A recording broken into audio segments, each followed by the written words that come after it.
we don't actually have a significant radical left movement in this country. There's all these little mechanisms that have been operating under the shadows to create the illusion that there's this mass movement in the country towards this communist revolution. They dug in and found 24 organizations that are funding Tesla takedown attacks. What they're protesting is cuts to their budget. They're probably paying their executives $200,000-300,000 a year to sit around and do nothing, and then they channel some of that money into basically bribes. What DOGE is doing is that they're coming in and saying, no, we're going to cut that off. They're not protesting because they care about the future of the country. It's possible that there is nobody who cares about any of this stuff unless they're literally paid to.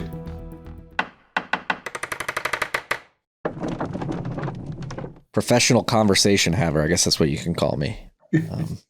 Otherwise known as a podcaster.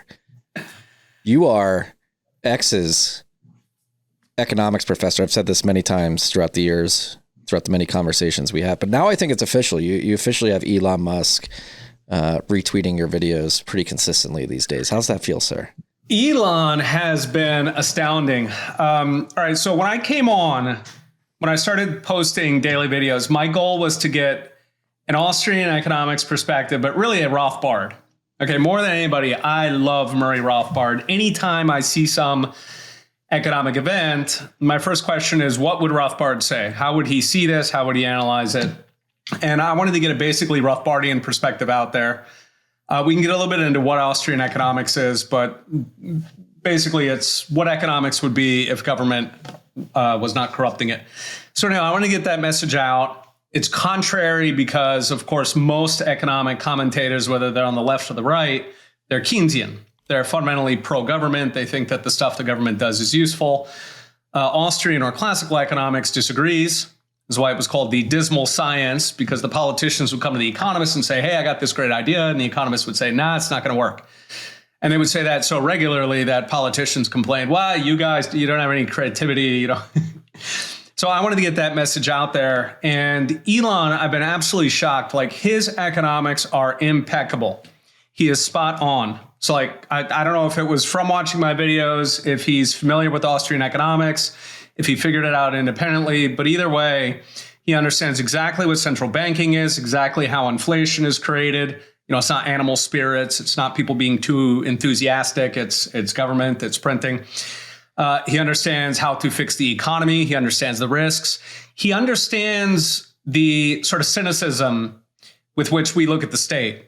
All right. So when you grow up, you go to school and they tell you how, activists look out upon the world and they notice problems. And so they get the government involved and they raise awareness. And then the government passes a new rule or a new law and then things get better. And of course, this is BS. This is propaganda, right? What's really happening is a field of economics that deals with this called public choice. And what's really happening, of course, is that the people in government are just as greedy and venal, as corrupt as the worst businessman in the world. They're all humans. You don't go through some purifying process as you enter government where all of your self-interest is purged and you're now an angel. They are corrupt bastards. And the only difference between a government bureaucrat and Walmart is that Walmart can't force you to buy the product. The government bureaucrat most definitely can. They can put you in jail if you don't do what they say. And so this magnifies the corruption and makes it much more threatening. And so Elon understands this, right? He does not have, this sort of illusion that government is sort of this collective. It's the things we all do together. So I don't know how he got that. Maybe part of that was growing up in South Africa and seeing what happened to that after the ANC took over, which is a communist organization, and it implemented policies consistent with that. But either way, his eyes are wide open. So I think that, not only has he been great for getting sort of the Austrian economics Rothbardian message out, I think that he on some level has influence with people like J.D. Vance and Trump, who, again, their economics are exceptional. For a national politician, their economics are just outstanding. Almost on every single issue, they are spot on the Austrian or the Rothbardian message. Excuse me. As it pertains to Elon, it seems... That's what just observing everything that's happened from the lead up to the election last November to the inauguration to the first couple of months and couple of weeks of the second Trump admin. it seems like Elon specifically has been more and more radicalized as he's getting into the halls of DC, of the federal government, of the many different agencies, and actually diving in to the data and uncovering the breadth and the depth of the grift and overt fraud that exists within the government. So it seems like his Rothbardian radicalization is accelerating every day. He finds a new agency to look into. And he's a fascinating case study because he's a former Democrat, right? He was a lifelong Democrat. A lot of the people in the Trump administration are former Democrats, including Donald Trump. That was one of the memes after he won. They had, RFK, Tulsi, Elon, Trump, and they said the Democrats won the election. And there's a lot of truth to that, where sane Democrats did win the election. It's kind of a separate question. What the heck happened to the Democrat Party? And this is part of the reason why the Republican Party has been fighting it, because they have been taken over by Democrats, by sane Democrats. So it's kind of fun to watch. But I think that radicalization process that you're talking about, I think that's happening to millions of Americans. Even people who were small government or, sort of instinctively hostile to the government. I don't think people like me, I don't think we understood just how deep the corruption is. When we talk about waste and, something like USAID, I think their budget was 50 or 80 billion or something. Just all of it, pure fraud. And it raises, I think, a fascinating question, which is there actually an organized left? Like during Trump's first term, I remember any time that he would say something outrageous, he would have this instant mob of people out in the street. And, for example, when he called countries, he said they're these shithole countries. And poof, you had like 200 people at JFK, at, LAX, at Chicago, at all the major airports who were out there demonstrating, saying terrible things. And the question of the time was, why don't we have that, right? Why don't you have hundreds of Republicans or small government people going out and doing that? And the standard joke was that our people have jobs, but we're now realizing that it's not that, it's that these people are paid to do this. And in fact, we saw that during the BLM riots where, they had mugshots of some of these people and their names. And I went and looked up some of these names, and these people, to the man, they were working for government funded NGOs. So like there was one guy, he was a famous communist because he would just walk up to everybody and spit in everybody's face, right? Any counter-protester. And it turns out that he was working for this NGO that did like banking equity to, explain finances to poor people or something. In other words, it didn't have to do with spitting in people's faces at, immigration protests. But, sort of, I think one of the lessons or one of the takeaways here is that it's possible that there is no mob out in the streets. There is nobody who cares about any of this stuff unless they're literally paid to.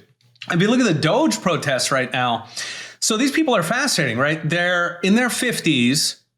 They are pretty obviously government workers. I mean, they look like government workers, a 54-year-old mild-mannered man. These are not green-haired police station burners like in Portland, right? This is a whole different crop here. And I think the reason is because fundamentally, they're not protesting because they care about the future of the country, right? These are not like MAGA protesters who go out there with the Trump flag. They're not being paid to do that, right? They're not being funded by the government. They are literally interested in the future of the country. There's a very deep difference in the movements between the MAGA, who are driven by passion, and these sort of left-wing agitators who are, it appears, completely being paid to do it. In fact, we saw just the other day, there was a report, they dug in and found 24 organizations that are funding the so-called Tesla takedown attacks. And they're all, like one of the biggest ones, let's see, it does AIDS care for homeless people. Right? What does it have to do with Tesla?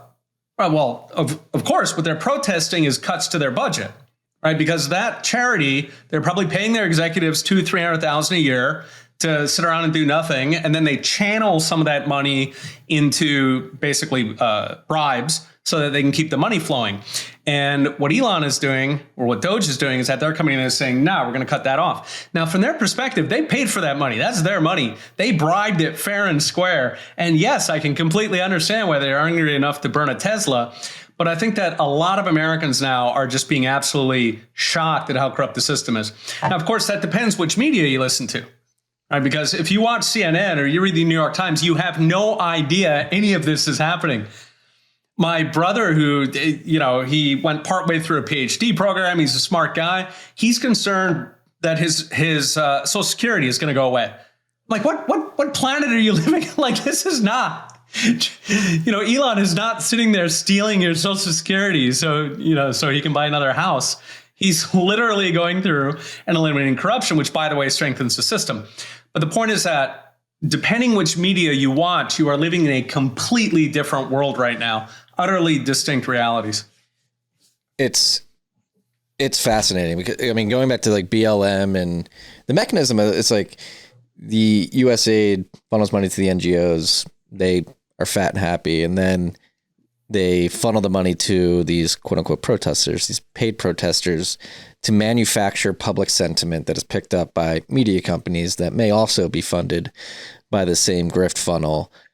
And just going back to BLM, not only were these protesters paid, you could tell it was anybody who was paying attention. I believe it was in Dallas specifically when they had the rallies, the protest up there. They had the pallets of the bricks just sitting there on the side of the street. Right. And it was like, exactly. What there's nobody doing construction. It's COVID.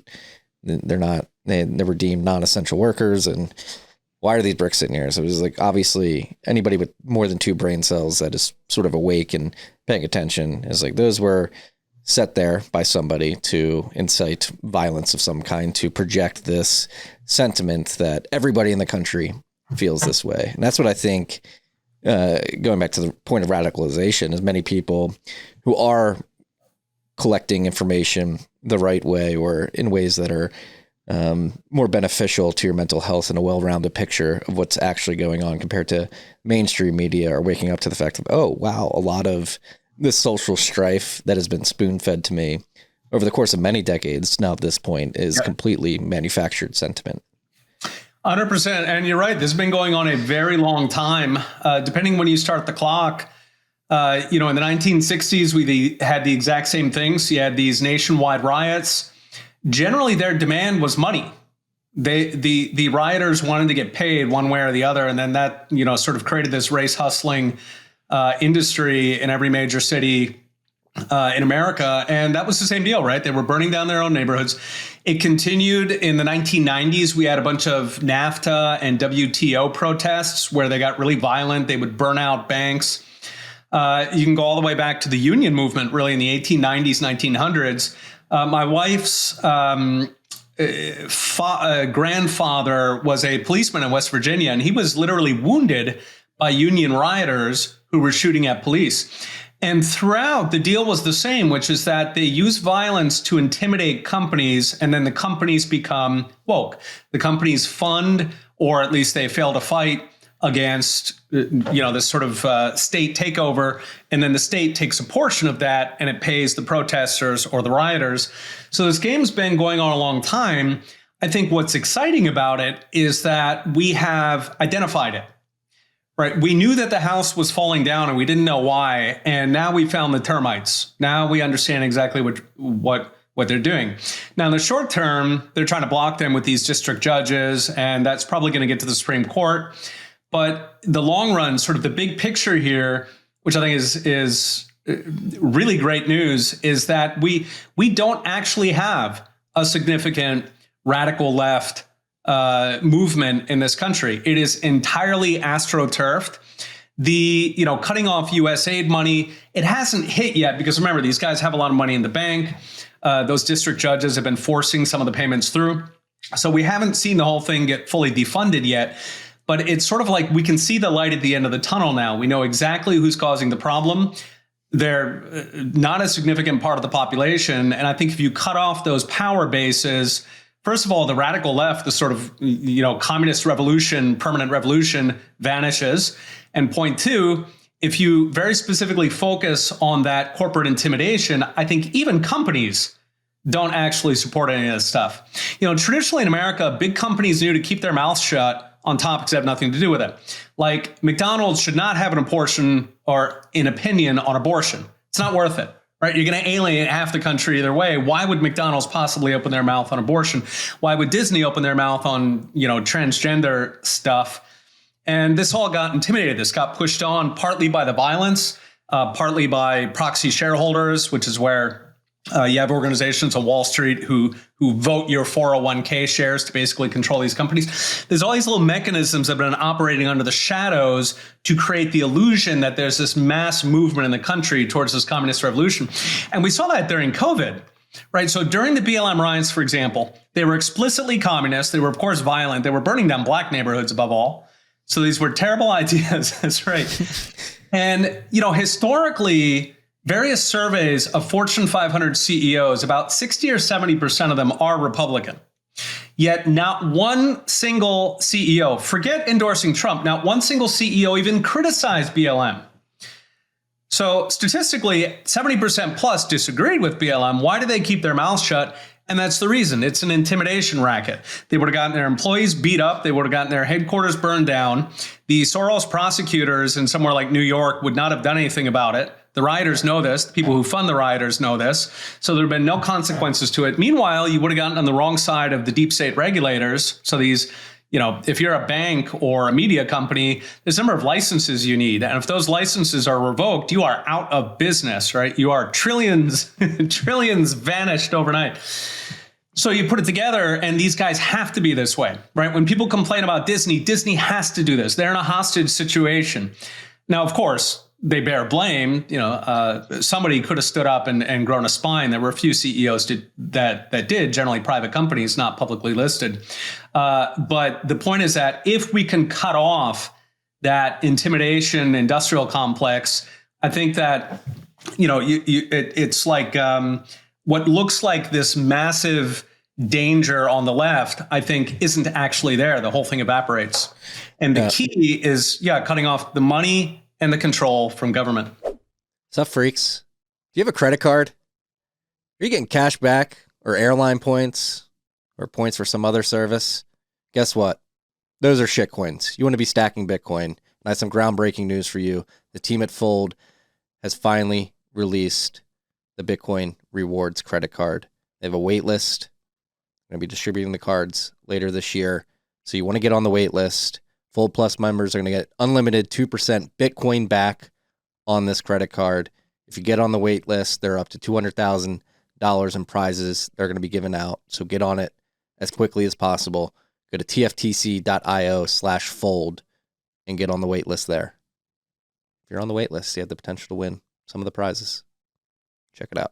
Sup, freaks? This rip of TFTC was brought to you by our good friends at Bitkey. Bitkey makes Bitcoin easy to use and hard to lose. It is a hardware wallet that natively embeds into a 2 or 3 multi-sig. You have one key on the hardware wallet, one key on your mobile device, and Block stores a key in the cloud for you. This is an incredible hardware device for your friends and family, or maybe yourself, who have Bitcoin on exchanges and have for a long time, but haven't taken the step to self-custody because they're worried about the complications of setting up a private public key pair, securing that seed phrase, setting up a PIN, setting up a passphrase. Again, Bitkey makes it easy to use, hard to lose. It's the easiest 0 to 1 step, your first step to self-custody. If you have friends and family on the exchanges who haven't moved it off, tell them to pick up a Bitkey. Go to bitkey.world, use the key TFTC20 at checkout for 20% off your order.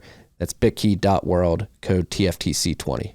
What Elon, DOGE, Trump, JD are doing to really surface and highlight the corrupt and federal government is only one part of solving this issue. Because going back to like the Tesla riots of today, it is really a re-emergence of the weather underground of the 60s and 70s. And Yuri Bezmenov warned us like right around that time that you're going to have sort of ideological subversion through the university system. That's what many people need to know, the history of the weather underground, the people involved, and where they ended up. Because a lot of them ended up in the university system, where a lot of this ideology that introduces malware into people's brains and makes them more susceptible to getting paid to go to these protests starts at the university. You have this federal government issue, you have this private sector intimidation issue, and then you have this university issue, and it all is oiled by easy money. And I think that is when you get to the core of the problem, the ability for all this stuff to get funded at the end of the day, whether it's at the federal government via just overtly stealing money from taxpayers and funding USAID, at the public company level using shareholder proxy votes to push certain policies on publicly traded companies, and then in the university system where you sort of it's the breeding ground for all these ideologies. I think we need to really thread the needle of painting that full picture, highlighting that the money printer really enables all of these things, and you simply need to take the ability to print money away from these people. And I saw you were tweeting about it this morning, the university endowment system, which funds a lot of this as well. Yeah, so universities get about $200 billion a year, 220 from the federal government. They're sitting on about $1 trillion in endowment, which is quite a lot of money. And, what happened there, I mean, fundamentally, they've spent a long time building the universities as effectively the state religion. They are the apologists, what Murray Rothbard called the intellectual bodyguards of the state. So they're state funded, and their job is to justify state action. And you see this in Congress, right? You'll see, for example, take trans issues. They will cite academic studies proving that, or allegedly proving that, if people cut off their genitals, then they're less likely to commit suicide, which seems hard to believe, but there you go. You've got the academic studies for it, and the studies are paid for. Right. So if you are in gender studies and you have a divergent point of view, you're not going to get funding. If you don't get funding, a university is going to fire you. You're going to be an adjunct hell where, you have like a regular job. You're more or less a public school teacher. So they won't do that. They're not dummies. And, you see this in global warming. You see it in every major left wing issue where you've got to toe the party line. And as you say, the money fundamentally comes from government. Something like 80 or 90% of university economists who deal with macro. Okay, macro is, unemployment, inflation, GDP. Something like 80 or 90% of them are paid by the Federal Reserve. So what's going to happen to these people if they say we need to end the Fed? Well, they're not going to say it. They're not that dumb. And, the kind of rule of thumb in life is people who are corrupt don't think they're corrupt. Right? Nobody wants to think they're a bad person. So they'll come up with, no. Well, the Fed really is important because look, we had instability before the Fed. We had wildcat banking in the 19th century. They come up with all these reasons why they have to convince themselves first. And so the end result is that the university becomes this state religion. It is very generously funded. As you say, the core problem here is that government has unlimited money, right? It can print as much as it wants. This creates two dynamics. So one of them is that any kind of sort of internal impetus in the government, for example, corruption, it will grow, right? It doesn't have to fight with other departments. So if you take, like in normal times, if you'd like to spend $200 billion on universities, you have to go to battle with the military guys or the infrastructure guys, or, there are competing priorities in government. But once you can print the money, sure. If you make yourself annoying enough, sure, here's $200 billion, go away, right? It funds everything. Probably the most dangerous thing that it funds, and my favorite metaphor here is that the Federal Reserve is the venture capitalist of crisis, the crisis industrial complex.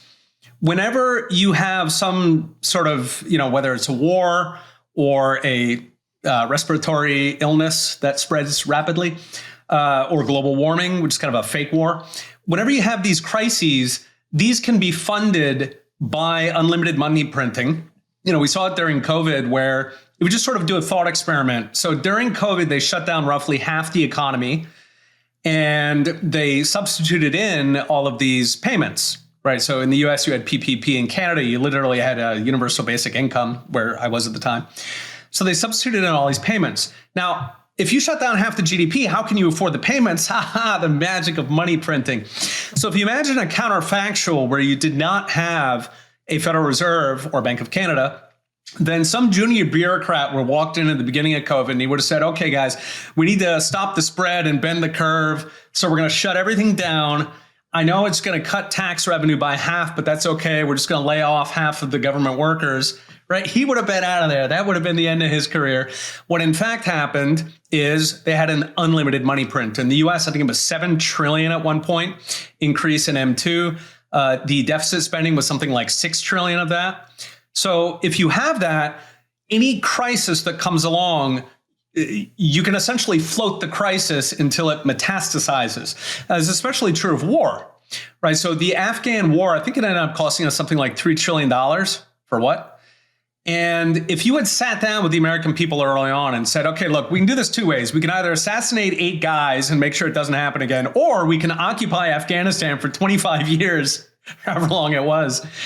But it'll cost you $3 trillion. So let me tally up the numbers for you, whatever those, I don't know, $30,000 or whatever it is. If you actually said that to the American people, here's the deal. For the low price of 30 grand, we can occupy Afghanistan for 25 years. They would have said, get out of here, right? But with the Fed, voters never have to make a choice. And people on the right complain about this all the time. They say, why don't voters care about the deficit is $200 billion. Nobody sees, or whatever, 2 trillion. Nobody cares about it. Well, no, they don't care about it because there's a money printer. Everybody knows, standard voters know, they don't understand what the Fed is, but in the back of their mind, they know that we apparently spend unlimited amount of money and apparently nothing really happens. And this is all because of the Federal Reserve. Get rid of the Federal Reserve and government actually has to make choices. It either has to go to the people and say, hey, we're going to have to raise your taxes for this next war, or the money that goes for the war is going to have to come out of something else. And they're going to actually have to sit there and say, well, now we, the warmongering Democrats, have to defund the Department of Education or whatever. Now, of course, they're never going to do that because that's their power base. So the end result is that all of these Ukraine flags disappear, right? The left does not want war because it'll drain resources from their power base. The right doesn't want war because it'll raise taxes. So, we can go through all of these different topics, whether it's the activist industrial complex, the wars, of course, direct costs like inflation. And at the source of a lot of these is the Federal Reserve, the ability to print unlimited amounts of money, which, of course, the U.S. has more than anybody in the world because of reserve currency status, because of the fact that the U.S. is such a dominant currency in the world. The new administration is pushing hard for government efficiency. But can Elon Musk and DOGE fix the dollar? On April 16th, PhD economist Peter St Onge explains why Bitcoin is the most important tool for government efficiency and how the principles underlying the global shift towards sound money can help you protect and grow your generational wealth. Register now at unchained.com/TFTC. That's unchained.com/TFTC. And from nothing ever happens to you can just do things. That's sort of the transition that has happened in the last year. And on that note, let's get into the blocking and tackling of the policy decisions that have been made and that are being floated by the Trump administration to begin to peel back the layers of the onion, then hopefully remove them from the system. Do you have any hope that they are actually making material progress or can make enough progress to make a dent in this deficit spending or this problem that has arisen over the course of decades? Yeah, so one of the running jokes in Bitcoin is that no matter what the problem is, a Bitcoiner parachutes in and says, Bitcoin fixes this. And it's a funny joke because it's true, right? No matter what the issue is, right? So Bitcoin was born from bank bailouts, and then we had the inflation, and then we had the Canadian truckers, right? Which illustrated that Bitcoin, you need Bitcoin to escape from a totalitarian financial system. That's going to be coming in Europe. They're talking about mobilizing 10 trillion euro of savings of the European people. So whatever it is, Bitcoin fixes it because it turns out that hard money is such an important sort of tool. You can fix all of these social problems with it. Now, for me, DOGE has kind of gone through that same journey where when DOGE first came out, I looked at it and said, okay, cool. Maybe we can't reduce government spending significantly, but at least we can, bend the curve and, that'll bring down inflation or at least end the Biden inflation. So that was step one. Cool. We can reduce inflation a little bit. And then step two was regulation, Whereas he started talking about it, and Trump also in interviews was talking about, how exactly do we get rid of government spending? Well, we identify which regulations are useless or were never authorized, and then we get rid of the regulation. We get rid of the regulation. We can fire the people. And at that point, I got excited. I said, whoa, hey, wait, forget about, knocking 0.2% off inflation. This is exciting because if you get rid of deregulation, deregulation is really like a nuclear bomb. It just wipes out economic growth. There was a study by Mercatus that every single regulation does, not deregulation. Yeah, sorry. So every single regulator wipes out 138 jobs. It's absolutely blunt, like mind numbing. So at that point, I got excited. All right, maybe the real power of DOGE here is to identify these regulations and get rid of them lock, stock, and barrel, which of course is pro-liberty. People should be able to run a company the way they want. If they cause problems for others, we have a very, very efficient legal system for dealing with that. Lawsuits, tort. But then once he started on it, once he got big balls up in there, and we started to see just this industrial scale corruption, at that point I was like, yeah, no, regulations are cool, but holy crap, the entire left could be defunded. Like this beast I've been fighting my entire life. Maybe the windmill isn't real. Like you look behind it and all it is government funding. There's actually nobody here. There is no opposition. So there, for me, it's been like 3 stages where each new thing it finds, it's exciting in terms of what kind of changes we can make to the country in terms of the economy, but now in terms of actual freedom. Yeah. And bringing it back to Social Security, your brother worried about Elon taking a Social Security check. And I think that was driven by the interview that Chamath and David Freeberg had with Howard Lutnick. And I believe the mainstream media took a lot of what he said out of context. But as we've learned in the last 2 days, that they went into the Social Security system and found that during the Biden administration, they were issuing Social Security numbers to 4 million illegal immigrants that were just immediately taking from that program, which is like, this is actually how you save your Social Security. If I believe long-term Social Security is a Ponzi scheme, but we don't have to get into that. If we're talking about who's actually stealing from you directly right now, it's not Elon and DOGE. Yeah, it was set up as a Ponzi scheme. You can rescue it. Elon is trying to rescue it by making it sustainable in the sense that it can pay off the people who've paid in. Sooner or later, we're going to have to change over to a system where you allow people to opt out, in which case young people would opt out. And then, the system eventually winds up. You've got several tens of trillions that are owed because it was set up as a Ponzi scheme. But the point is that, exactly, Elon is trying to save it. He is trying to make it sustainable enough that it can take care of the low-income people who have paid into it and do deserve their money back by all accounts. But mainstream media, and they have a point of view to sell, and they're really not interested in what the truth is. They're interested in sort of the most extreme negative take they can possibly put on it. And it's an interesting question why they keep up with it. Like what's in it for them? And you could model it as they're afraid of regulators, so they're sort of instinctively pro-state. They also get benefits from government access. They can sit down with, government representatives. Although, the Secretary of Commerce is historically, he would be interviewing with NBC anyway, because there's like 12 million viewers there. So it's kind of an interesting question. Like, why does the media persist in being so left wing? Fox, in a sense, they sort of sucker punch the media, right? Because ABC, NBC, CBS, they controlled the entirety of public opinion.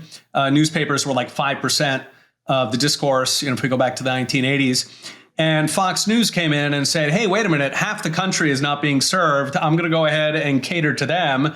And then lo and behold, Fox News becomes, bigger than, certainly on cable, bigger than anybody else. They haven't been able to get a terrestrial license.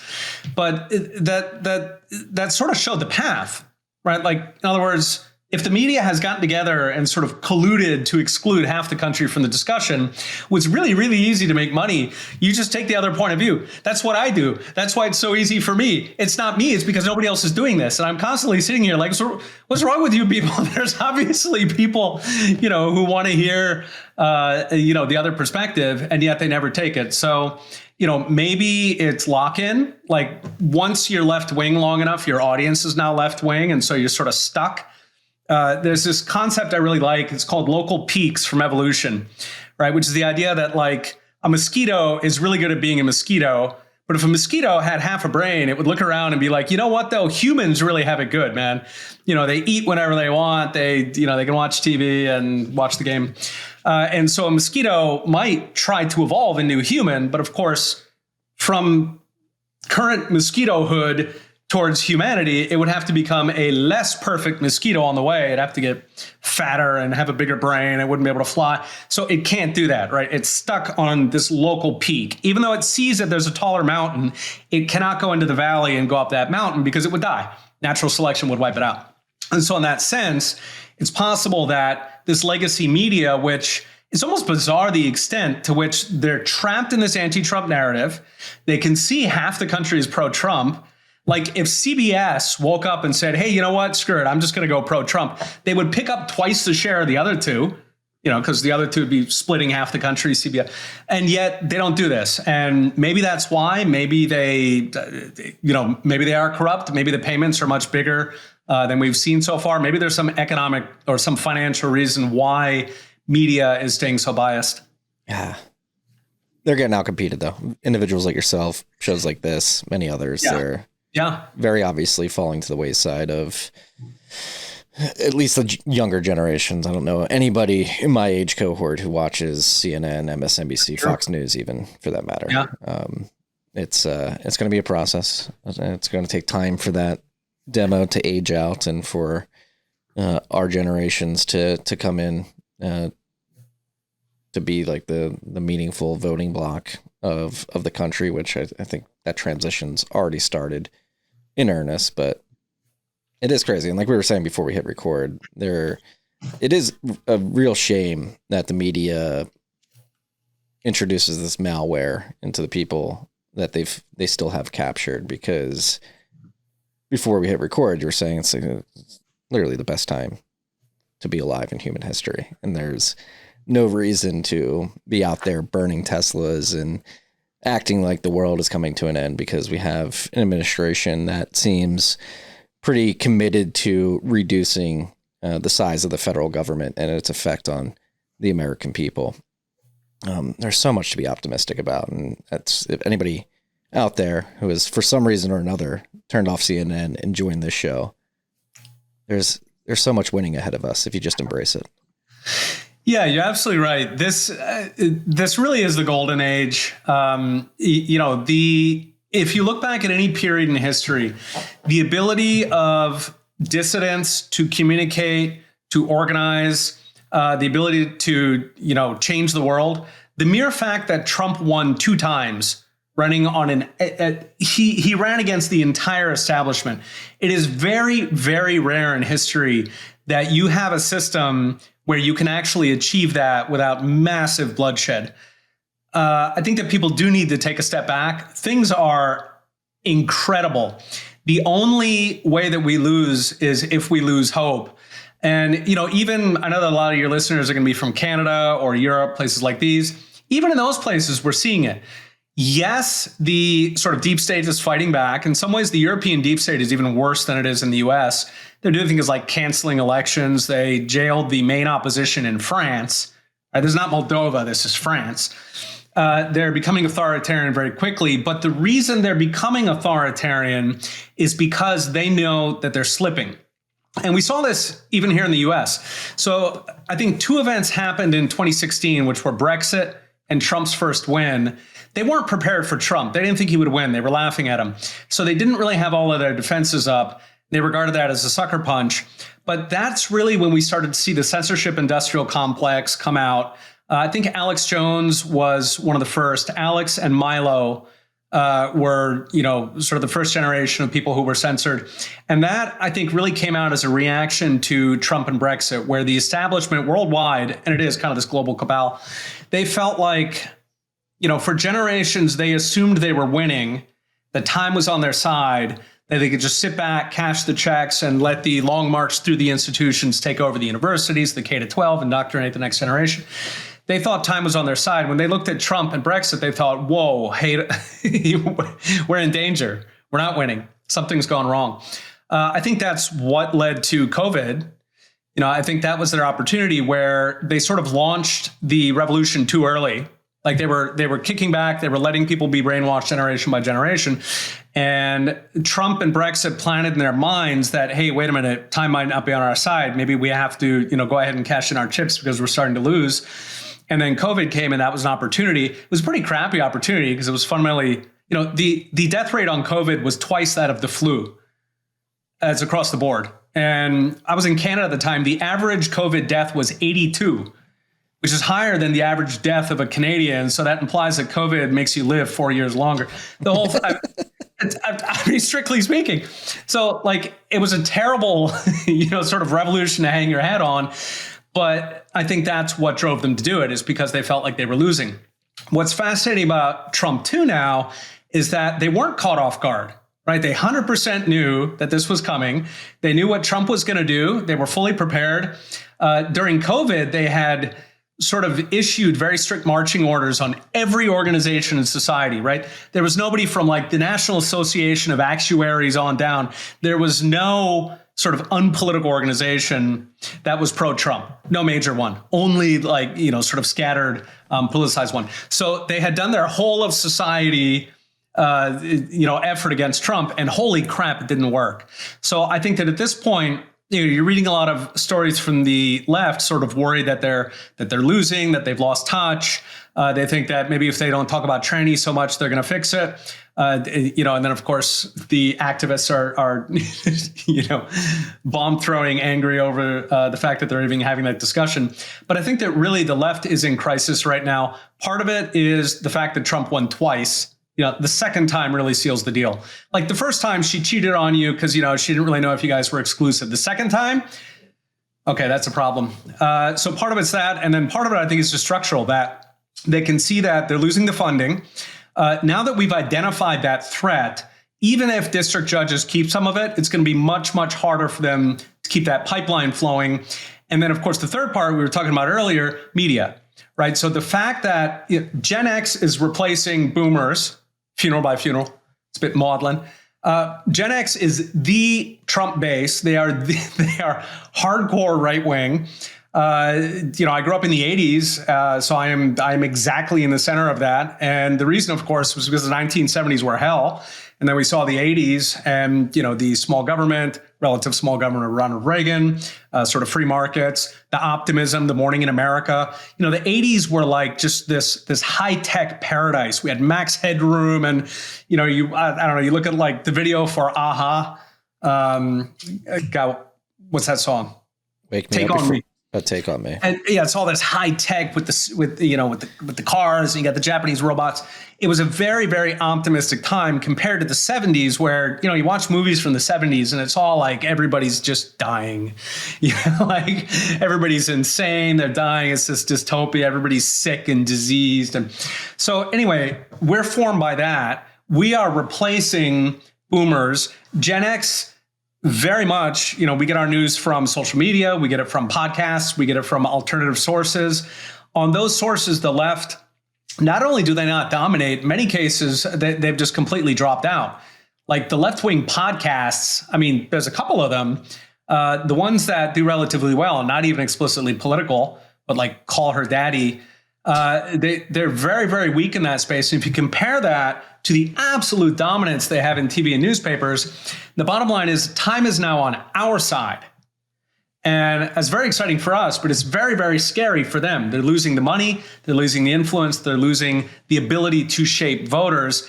The next one that I think we really have to go at is education, right? So the K-12 indoctrination system, because really, most of my life, the dynamics politically have been that kids come out of K-12 as communists, just stamped out by the thousands. And then one by one, we have to share Ron Paul memes and try to slowly pull them out of there. if you can return control of education to parents, it can still be a public school, but it's got to be radically decentralized so that parents actually have control over it. Parents choose the curriculum. Parents decide whether there's, trans, whatever in there, all the social issues. If you get that back, then at that point, I am extremely optimistic, because remember, for all of the handicaps that we've had, if you go back to say 1945 or to FDR, because FDR really sort of imposed this deep state, totalitarian bureaucracy, and with censorship, of course, which neutered the mass media. If we go back from then until, let's say, the beginning of the internet, so what's that, about 60 years, we had every disadvantage, right? Massive amounts of money funding the left, total control over the media, total control over education. And yet we didn't quite fight them to a standstill, but pretty close. Like over those 60 years, things did not get that bad that fast. Considering that they had every card in the deck, it's pretty amazing. We were still winning like 40% of the time. So, with a 2 and a 3, we were winning against full houses. So now that we are much closer to even, I think arguably we're pretty close to even, especially for like Gen Z right now, which is, that's been a big surprise out of this recent election, is that Gen Z is arguably more right wing than Gen X was at their age, which is freaking them out. So if we could fight them to near standstill with 60 years of crap hands, I am very, very excited for what's coming next. Yeah, what does that say about the natural inclination of the human spirit?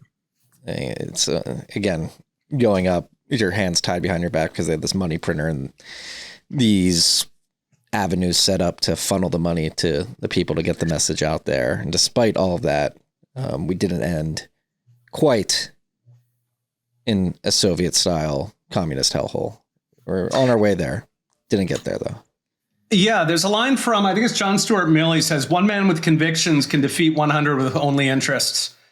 And I think that's what happened, is that we thought that these guys had conviction. We thought they actually believed it. There's no doubt weirdos who believe it, right? There's like 21-year-olds who, whatever, are high on meth and bomb police stations, sure.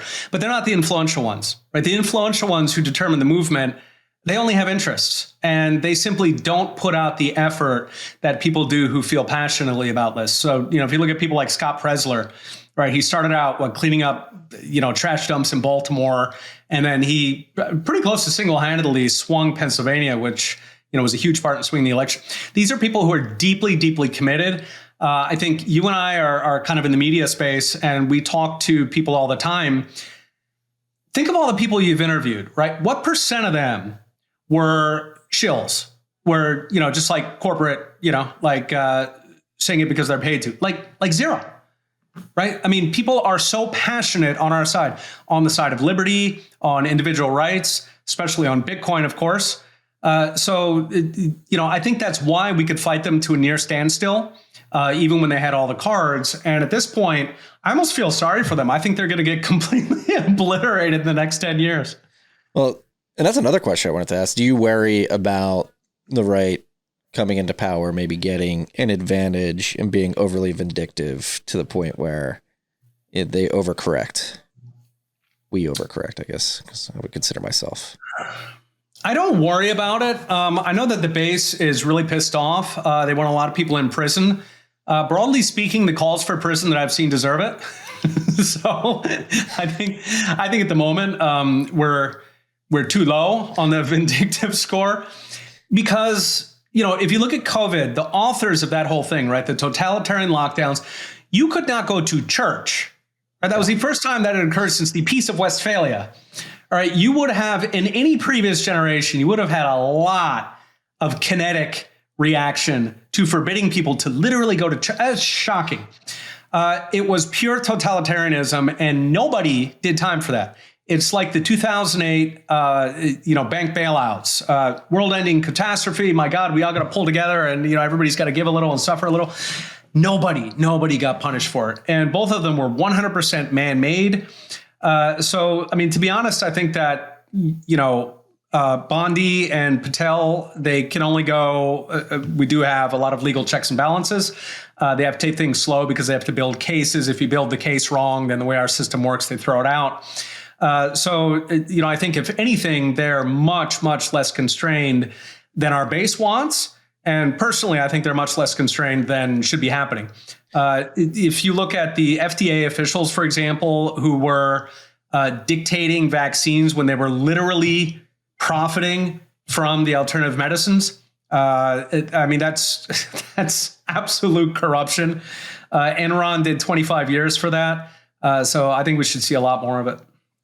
Agreed. I don't want a Fed post on air, but I think particularly COVID was very traumatizing and radicalizing for much of the country, and the people that orchestrated that response and that totalitarianism that existed over those years. I don't think justice has been served anywhere near the amount of justice that should be served has been.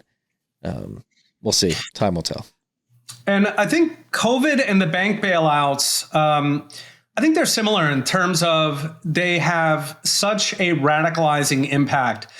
Like anybody who lived through COVID is never, ever going to forget that. We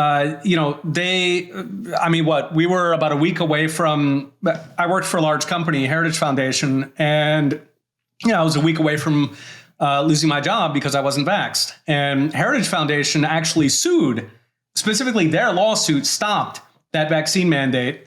We forget that was in early, 22. So they literally stopped it. They did not want to fire me, but they would have had to. At which point I can't work at Walmart, it's a large company. I mean, they were literally trying to starve us to death. I think none of us will ever forget that.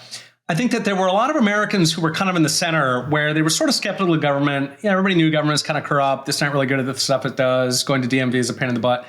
But they didn't necessarily understand. Like they had never really seen the killer app. Like what is the killer case for why you cannot have a big government? And I think COVID just showed that, right? That sort of black-pilled millions of people. And once you see that, right, once you realize that a big government is literally going to force your kids to take experimental vaccines and throw you in jail if you protest and try to starve you to death, once you see that, you can't unsee that. You see that the entire rest of your life.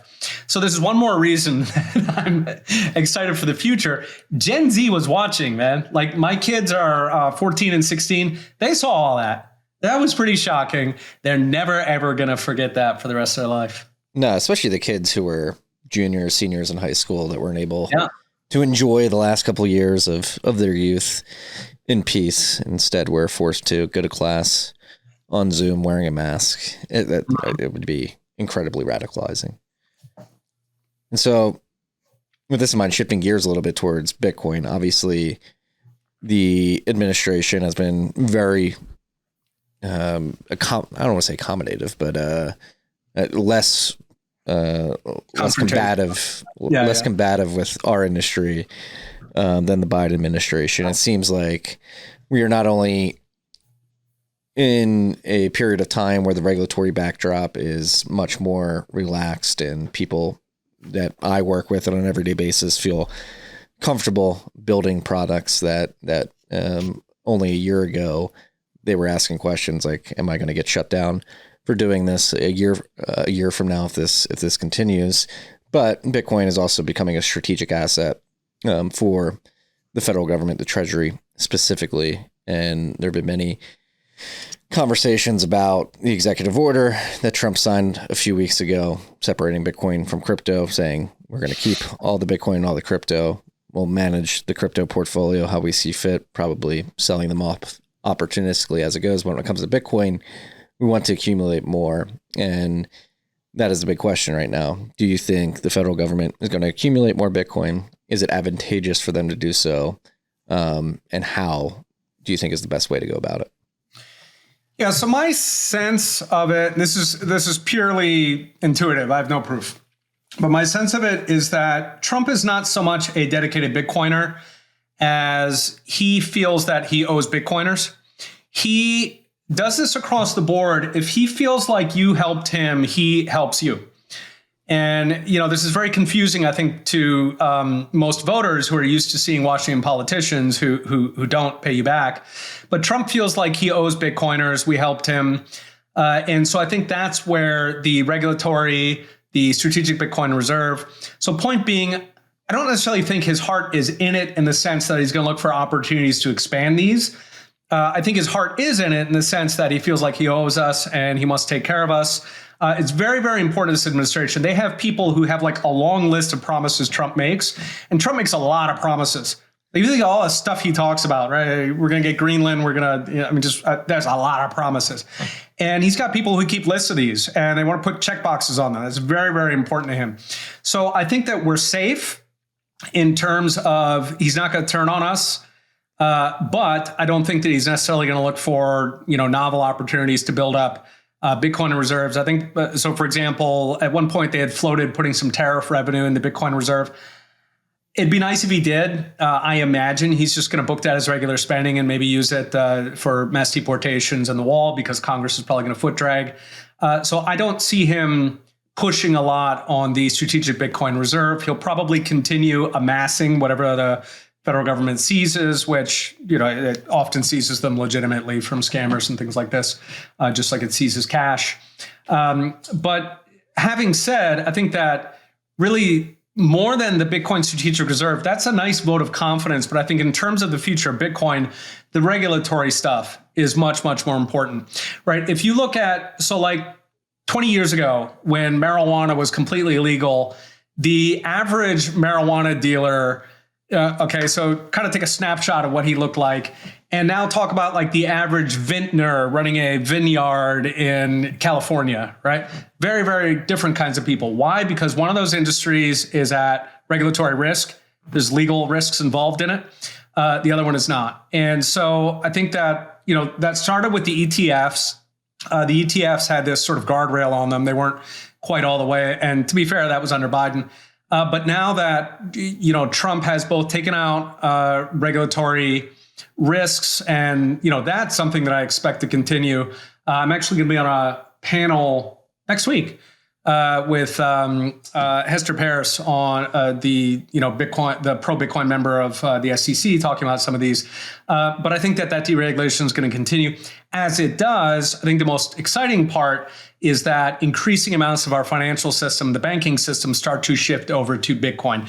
So it becomes less politically risky, less regulatorily risky for banks to provide Bitcoin accounts. There are millions of Americans who want Bitcoin accounts.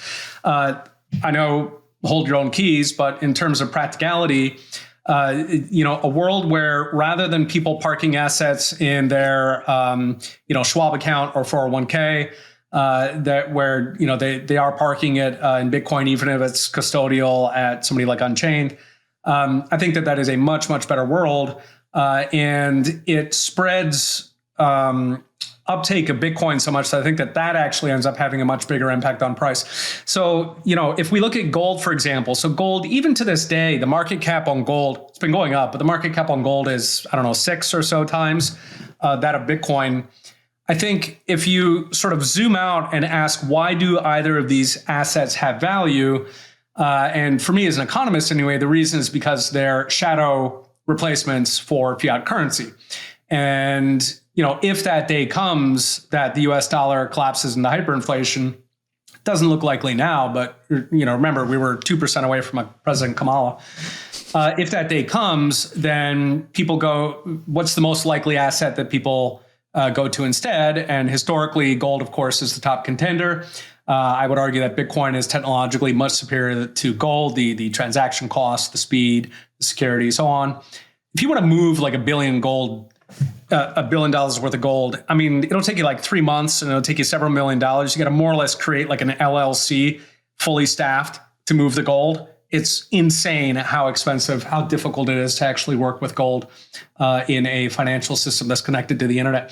So I think that Bitcoin shouldn't be 1/6 the price of gold. It should be probably 2 or 3 times the market cap of gold. So that right there implies 10x or so increase, which gets us close to $1 million. So I think that uptake, has been the main thing that's been crippling that's made it hard for Bitcoin to catch up to gold. I think that's going to be the biggest driver in the next couple of years, the deregulation, and then how does the existing banking industry respond to that and open up to Bitcoin, but how do new companies come into the space and make it easier, more attractive, less risky for normies to hold Bitcoin. Yeah, I agree. The strategic Bitcoin reserve is a nice to have that we have it. Adding to that is an even better to have. And I thought the idea that the Bitcoin Policy Institute put out yesterday about bit bonds, that's interesting. If you're thinking long term, if you're thinking about a creative way to manage the debt situation, but everything we know from DC is things are hard to pass.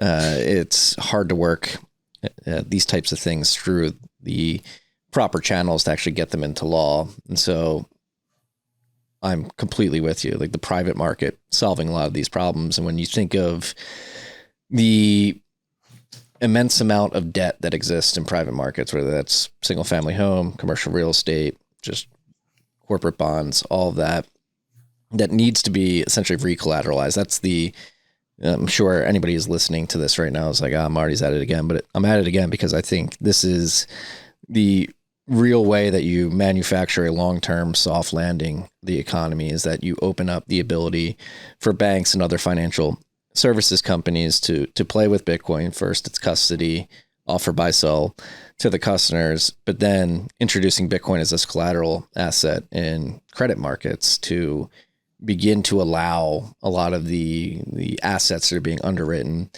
for these loans to introduce Bitcoin as an equity part of it. So you think of the monetary premium that exists in real estate alone. I read a newsletter about it last night that went out this morning. It is immense. Your single family home market in the United States is $49.6 trillion, a lot of which, a lot of that value is earmarked essentially as monetary premium. People are stuffing value into these houses as a savings vehicle. That value arguably is much better suited sitting in Bitcoin, which is a better long-term store value, digital, liquid, fungible, divisible, and cannot be debased. And I can hear people screeching too, well, the banking system's coming to take over Bitcoin. It's like, no, you mentioned Unchained earlier. Unchained's collaborative custody model, that could easily become a standard where the market could demand, hey, if you're going to be holding Bitcoin for me, I'd prefer it to be in a multi-sig wallet. Maybe it's multi-institutional. If you would allow me, I would prefer to be able to have a key in the quorum so that I can audit the address to make sure you're not rehypothecating. You can begin to squint and see the Bitcoinization of finance is how I like to frame it. A lot of people are saying the financialization of Bitcoin, but I think the correct framing is the Bitcoinization of finance, just introducing this technology and this collateral asset into the banking system to slowly but surely recollateralize the credit markets with better collateral in the form of Bitcoin. Yeah, and what it sort of gives you a shortcut to full reserve banking. Right. So full reserve is where the bank actually has the assets that it claims to have. Right. It's never going to need a bailout. And organizations like Unchained, Caitlin Long, of course, was trying to stand up a full reserve bank out in Wyoming. These are now, I think, the regulatory climate is much better for these. And, when we talk about the Fed creates something like a quarter of inflation through money printing. But the other 3/4 of inflation is created by commercial banks who take that base money and pyramid on it. Essentially, you deposit your money there, they set aside whatever, 5-10% of it, and then they lend the rest on. Well, now it's $1.9, right? And then becomes $2.8 and so on, right? So it filters through the system. So most of inflation is actually coming from fractional reserve banking. And that inflation then gives us business cycles. It gives us permanent inflation. It gives us the boom bust. The boom bust is interesting because every bust historically, in other words, every recession tends to give us this big growth in government. There's a book by Bob Higgs called Crisis and Leviathan that talks about these. Right? So whether it was the Great Depression, whether it was the 1970s, every episode of growth in government and erosion in freedoms comes from one of these boom bust growths fueled by inflation. So I think that one of the most significant effects of Bitcoin is the fact that it doesn't affect or it doesn't attack fractional reserve banking head on. It just kind of goes around it, right? This is the Frederick Hayek, just kind of sneak right around it. And poof, somebody like Unchained is a full reserve bank. You park your money there, and just as grandma thinks, the money is actually there. effectively. It's not because it's ones and zeros, but it's effectively there. As opposed to if grandma puts her money in that nice, safe bank down the street, that bank actually lent it out to Argentinian hedge funds.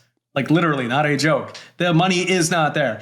And then if the hedge funds are into trouble, then it's going to have to go to Washington and try to get a bailout, right? Bitcoin, and of course, that's why it was created, right? Literally, the reason why Bitcoin was originally created by Satoshi was to head off that, to implement full reserve banking. That chokes off the entire beast. Not only the Federal Reserve, but the little franchised money printers that the Federal Reserve sticks into every single bank in America. Yeah.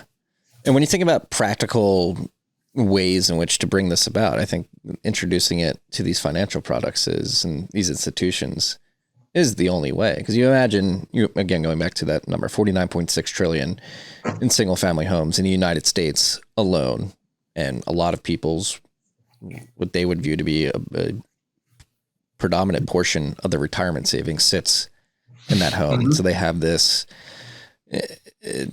quandrum that they're in where it's, maybe I like Bitcoin, but I've got this home and I've really invested a lot into it over the last couple of decades. And I'm really banking on it being worth significantly more when I go to retire. So introducing like dual collateralized products as a bridge product to basically give these people the ability to have a loan that has the house as part of the equity in the loan and Bitcoin as part of the equity of the loan. And as you pay off your mortgage, you're buying into more of that equity. And you could basically see a scenario in which somebody would begin to be like, all right, as long as Bitcoin's going up at the historical CAGR or somewhere near there over the next 10 years, I really don't care about the equity value of the home as much. And so you basically have this ability to deflate the monetary premium that exist in housing into Bitcoin by dual collateralizing these.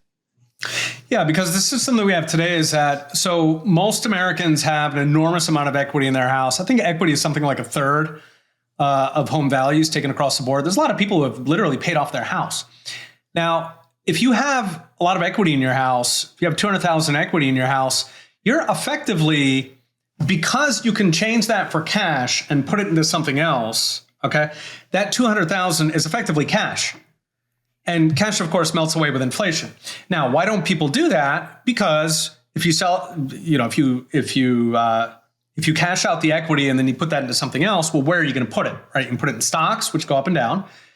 This freaks out a lot of people, especially older people who do have home equity. You can put it into bonds, which are traditionally thought of as safe. But what we saw over the past couple of years with the banks getting bailouts for their bond portfolios, bonds are not actually that safe. So a lot of people don't want to take the cash out of their house, which means that in a sense, functionally, they're leaving it in cash because the house is measured in cash. Not because they want to, but because we live in a system where if you take that out and put it into money, that money is then at risk, right? It's either permanently inflated or you have something that has money less, like S&P ETF or something that is going to fluctuate a lot. And so giving them an option where they can actually take it out, put it into money, and the money grows, that is going to be very attractive to people. And as you say, that'll activate a lot of equity. The reason that matters is that if Bitcoin is running at 2 trillion market cap, and if that kind of activation puts another trillion over into Bitcoin, then poof, price goes up 50%. It can have a huge impact on the price simply because for all we talk about Bitcoin, we are very early, right? The market cap on Bitcoin compared to those sort of fundamentals, the probability of replacing fiat, which is what gives gold its price anyway, those are still very, very low. Yeah. And if gold is the leading indicator to Bitcoin that many people think that it may be, it's pretty early. If Bitcoin has a gold-like move or a leveraged gold-like move later this year, things could get really interesting. Yeah, I think that's exactly it. So Bitcoin works like levered gold. So normally when you see something happening in gold, it tends to happen much, much stronger in Bitcoin. However, it's also paired. It's like its mommy is gold and its daddy is .com, or maybe the other way around. There's a certain .com aspect to it simply because it's like a new asset, right? People are learning about it.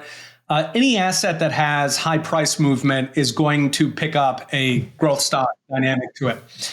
We saw this. I cut my teeth in the dot-com era, and you had some companies where they would flirt. Like I remember KTEL, which if you grew up in the 80s, KTEL, you had like a monthly service where they would send you CDs. Okay.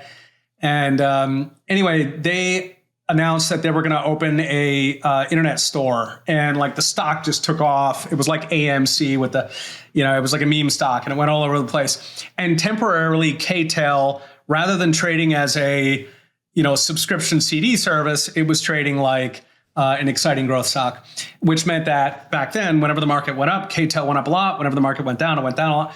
So there's a certain aspect to that in Bitcoin simply because it's new, it's still spreading.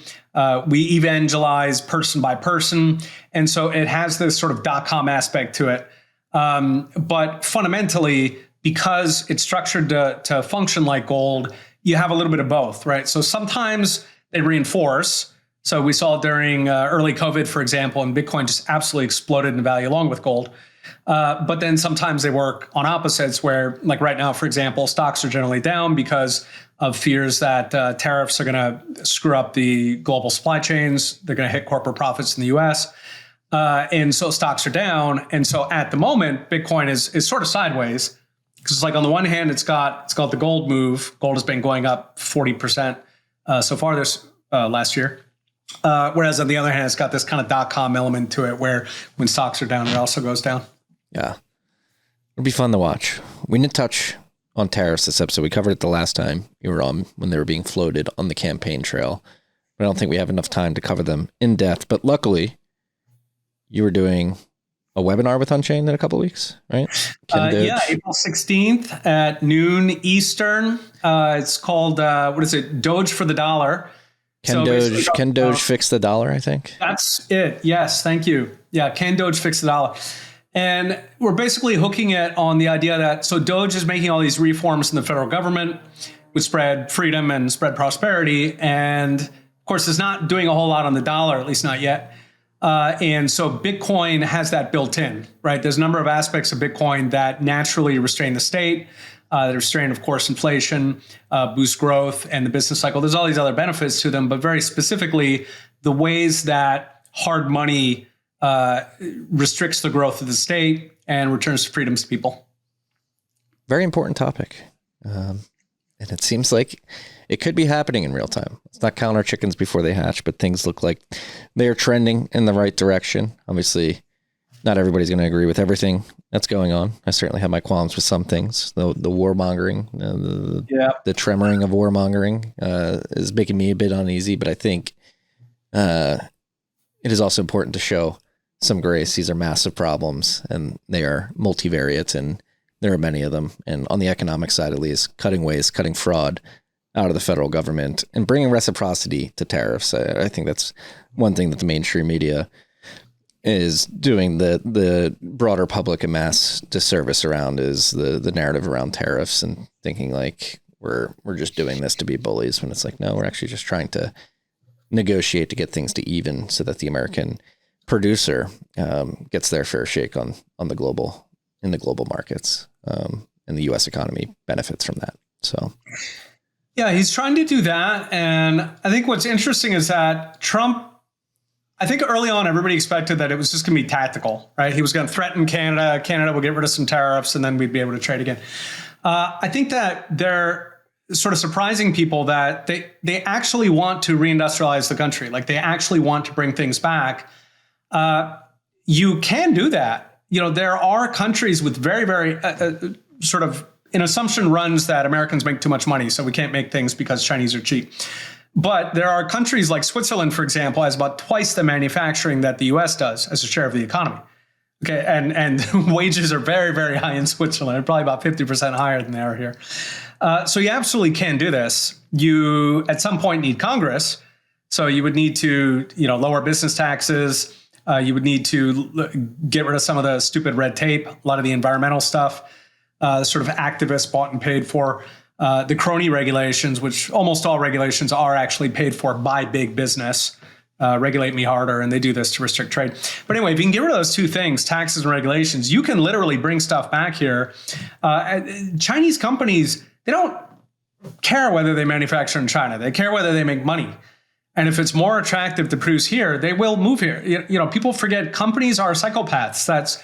Sometimes that's annoying, but sometimes it's quite good. They really don't care. They don't have any loyalty to anybody.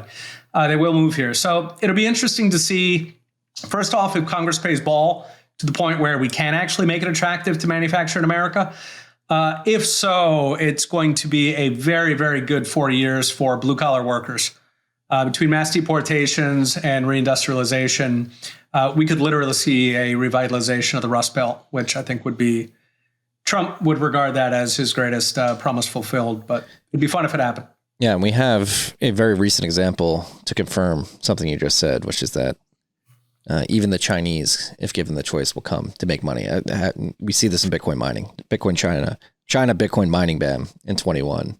Yeah. The Chinese miners, who are some of the most industrious people I've ever met in my life, just coming into contact with them in the mining industry, quickly unplugged and relocated their machines all over the world. Many came to the United States as well. And then, having worked with Chinese entrepreneurs, that's their number one thing on the top of their mind is how can I make as much money as possible? Yeah. I used to work in the toy industry for a big Japanese company, Takara, maker of the Transformers. And we compete against the Chinese, and it's not just the wages and stuff. I mean, they are sharp as hell.